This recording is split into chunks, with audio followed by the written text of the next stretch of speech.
ಯೆಶಾಯ 52ನೇ ಅಧ್ಯಾಯ 10ನೇ ವಚನ. ಯೆಹೋವನು ಸಕಲ ಜನಾಂಗಗಳ ಕಣ್ಣೆದುರಿನಲ್ಲಿ ತನ್ನ ದಿವ್ಯ ಬಾಹುವನ್ನು ತೆರೆದು ತೋರಿಸಿದ್ದಾನೆ. ಭೂಮಿಯ ಎಲ್ಲ ದಿಕ್ಕಿನವರು ನಮ್ಮ ದೇವರ ರಕ್ಷಣಾ ಕಾರ್ಯವನ್ನು ನೋಡುವರು. Isaiah chapter 52 verse 10. The Lord will lay bare his holy arm in the sight of all the nations, and all the ends of the earth will see the salvation of our God.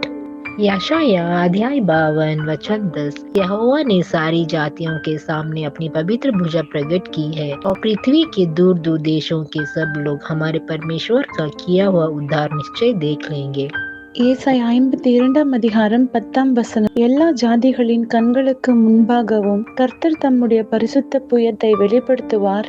பூமியின் எல்லைகளில் உள்ளவர்கள் எல்லாரும் நமது தேவனுடைய ரட்சிப்பை காண்பார்கள்.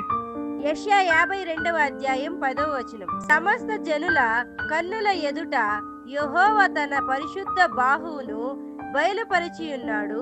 బూదిగంత నివాసులందరూ మన దేవుని రక్షణ చూచెదరు.